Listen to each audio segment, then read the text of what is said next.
Well, Keith, it's New Year's Eve. Behind you, you wouldn't know it except the snow on the mountains. And in looking at what the CCMC has done in the past year, certainly the past 6 months, how do you view last year and what are your hopes for the future? Well, I think at this time we're on New Year's Eve here, and I thought it was important that we did get an opportunity to say thank you to our coalition members.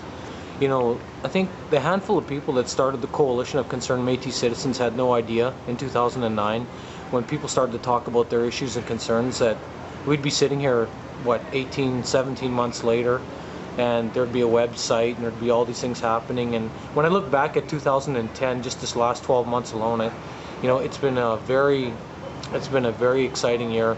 I mean, I think what we've shown with the coalition, and most recently as my role as a spokesperson, I was proud to take that position. We've done amazing work on a volunteer basis with no funding from any other source besides our own efforts ourselves. So I think we've shown the world that the Aboriginal community has very many capable people that are willing to dedicate time and energy to make things happen in an appropriate way.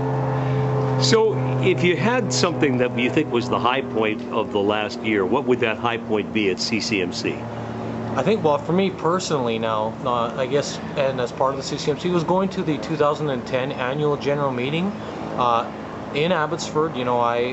Myself personally, I've been hearing rumors from the current MNBC leadership and management that, geez, Keith has just got an axe to grind, and he's scared of us, and he's this and he's that. And for me, it was I've always said my involvement in this has never been personal. It's about business, and the concerns I feel are very legitimate.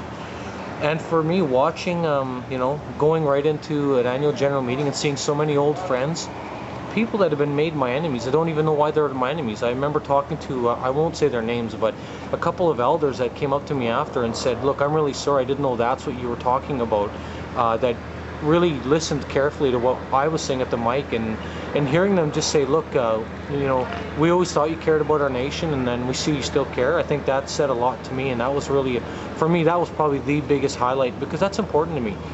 Being Métis, we respect our elders, we respect our community, and that is important. I don't want to be seen to be being against our culture in any way, and I think that was an opportunity for me.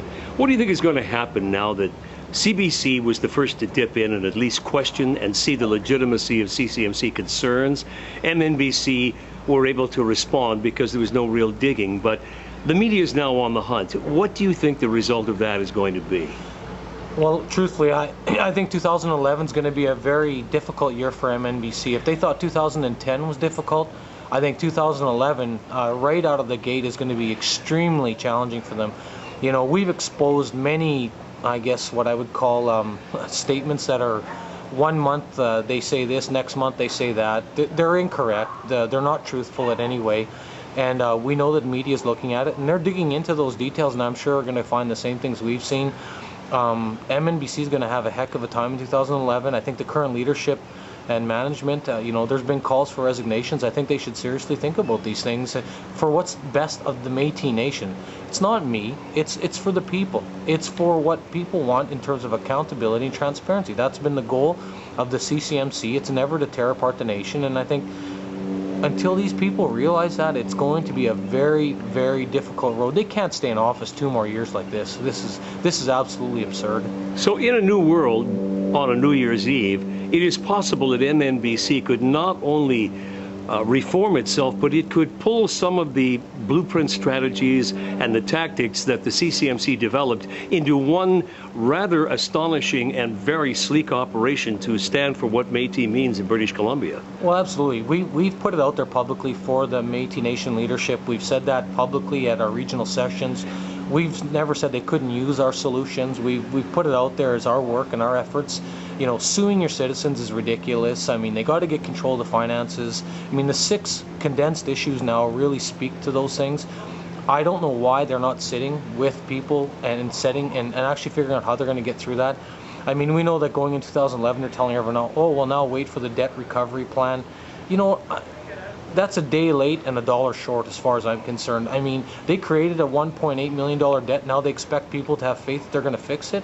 It's too late. And for all we know, that debt could be at $2.5 to $3 million right now. And so I have no faith in that. I think that I think people have seen enough. I mean, our website hit over 100,000 views.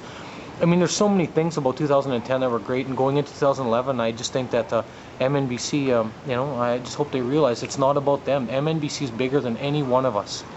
And in closing on New Year's Eve, what would you wish for your nation for when they wake up tomorrow and for the rest of 2011? Well, of course, on behalf of the Coalition of Concerned Métis Citizens and our hundreds of members, I wish everyone a Happy New Year. I mean, we want that for everybody, all the Métis families. But at this time of year, we all reflect and we all make New Year's resolutions. And what I guess my resolution would be for everyone is that we bring the nation back together, that we stop this suing each other, we stop the fighting, we work towards solutions and be transparent. You know, if things are bad, just be honest about it. Let's figure it out and let's put this nation back together. That's what we need in 2011. Happy New Year, Keith. Happy New Year to everybody.